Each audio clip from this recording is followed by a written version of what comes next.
Fjalë tjera nuk kam, vetë rezultati i saj. Zoti Doçi, padyshim ne kemi biseduar shpesh herë dhe unë falenderoj shumë që ti ke qenë pjesë në studiot e mia për të folur gjithmonë për Larën dhe mbaj mend atëherë në fillime kur Lara u bashkua ekipit ton kombëtar, askush nuk e mendonte që do ishim këtu sot, as unë as ti besoj.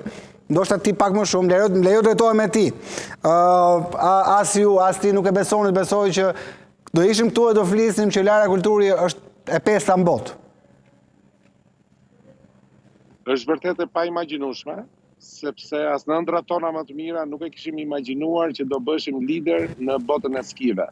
Natyrisht kjo është një, të themi, është një koincidencë e bukur e kësaj familje që zhvilloi karrierën me Shqipërinë dhe është një fat që ta kemi në vazhdimsi. Mendoj që Lara ka një të ardhme shumë të ndritur në këtë sport, sepse është e dedikuar 100%, është simboli një pune serioze, të një stafi super serioz, dhe është një leksion shumë i madh se si bëhet sporti. Dhe sporti në këto nivele bëhet vetëm me seriozitet maksimal. Dhe kështu e ka treguar që një punë e përkushtuar, me specialistë të përkushtuar, natyrisht edhe me buxhete që duhen rritur, është vetëm një zgjidhje që Shqipëria të jetë prezente dhe të jetë në këto nivele, jo vetëm me Lara. Ajo që më di që më kënaq zoti Doçi paktën më lumturon nga renditja, mendim regjisë do dua të kisha paktën një renditjen, është që kemi lënë poshtë një zvicerane, nusen e një shqiptari të Beramit. Lara Gut Berami është e 6-ta, pra padyshim një nga skiatorët më të njohura, por Lara jon ka arritur ta lër pas këtë skiatore shumë të fuqishme, apo jo? Pra mund quhet ky një sukses paktën, zoti Doçi?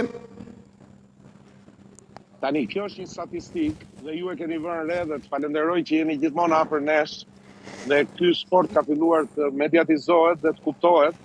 Dhe Lara Gut Berami është një nga pretendentet më të mëdha të Kupës Botës. Shqiptarja tjetër i themi neve, Lara tjetër, se për koincidencë kanë të dyja emrin Lara. Lara Berhami është një simbol, vjet ishte kampione absolute e botës, por kjo pati në këtë disiplinë, Lara Berhami pati një start sezoni jo kaq të mirë. Pavarësisht se dje ajo është fituesja e garës së fundit. Pra ajo dje doli në podium, doli e para në botë në garën e radhës. Por në renditjen përfundimtare, është e 6-ta, 20 gara së bashku.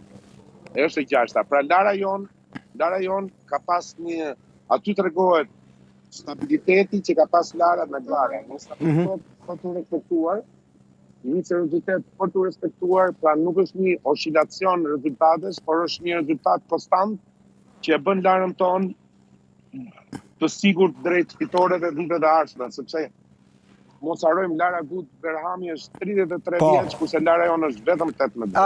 Elvis, ndërkohë nesër është gara e slalomit, ku Lara prapë në renditje totale është në 10, është në vendin e 10, ku synojmë të arrijmë nesër, nëse fati na buzëqesh, deri në çfarë vendi mund të arrijmë, matematikisht flasim, duke marrë të gjithë skenaret e mundshëm, deri ku mund shkojmë? Do me thënë, ka skenar të mirë, ka dhe skenar të mirë. Skenarin e mirë duam ne. Skenari i mirë mund të jetë deri në vendin e 8. Okej. Me koeficientat, pra varet shumë pikavarashi, që të shpjegojmë pak teleshikuesve. Në rastin që Lara renditet e para, e dyta, e treta, për secilin nga këto vende ka pik totale të Kupës së Botës. Dhe në qoftë se dele para merr 100 pikë, në qoftë se dele dyta 80 pikë, e treta 60 pikë dhe kështu vjen deri në. Ndërkohë Lara deri në momentin e paktën në slalom, më korrigjoj, ka 252 pikë, apo jo? Bravo, je i sakt, je shumë i sakt dhe më pëlqen që informoheni sakt dhe po flasim teknikisht tashmë. Ka aq pikë, pra imagjinoni nëse nesër Lara del e para, shkon në 352, po. Duhet kuptojmë. Po. 352, pra duhet të kuptojmë se si dalin konkurrentet e tjera.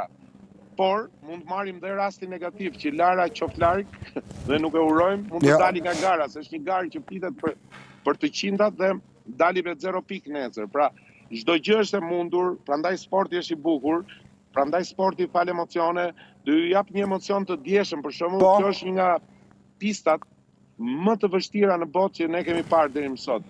sepse amerikanët kanë standarde tjera të pistave dhe vetëm nga rezultati i dieshëm, pra u nisën në garë 30 më të mirat e botës, se vetëm kaq mund të marrin pjesë në finalen e madhe, siç është kjo, dhe përfunduan garën vetëm 15 atlete. 10 dolën u skualifikuan në garën e parë dhe 5 në garën e dytë. Pra tregon që është një garë shumë e fortë, një pistë shumë e vështirë dhe stabiliteti i Larës dje na impresionoi, pavarësisht se ne prisim si çdo, të themi tifoz, edhe ne në vetvete jemi tifoz, rezultat të mrekullueshëm. Ky është rezultat i mrekullueshëm, pa diskutim. Të jesh e pesta në botë në një sport kaq të vështirë që kërkon kaq shumë impenjim, kaq shumë angazhim, në kohë që Shqipëria nuk ka pasur traditë, nuk ka arritje më të madhe. Dhe për ta mbyllur zoti Toçi, në renditjen totale, Lara është e teta me 586 pikë, edhe këtu deri ku mund shkojmë, në çfarë me skenarin më të mirë? Edhe këtu lëviz prap është teori probabiliteti, domethënë nëse Lara del e para dhe ajo që është e nënta në renditjen totale, nuk e kemi studiuar. Cornelia Hutter më rezulton mua, austriakja. Cornelia Hutter, për shembull, austriakja është e nënta, ajo nuk merr pjesë. Për fatin ton nuk merr pjesë në këtë disiplinë.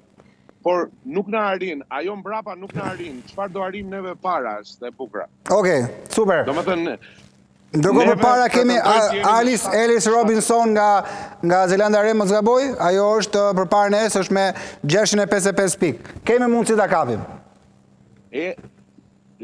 Këtu kemi prap një fat të mirë sepse ajo nuk merr pjesë në këtë garë. Super. Po na shndrim fati. Po na shndrim fati, po fati duhet të shndri nesër në garë. Ajo është e vërtetë.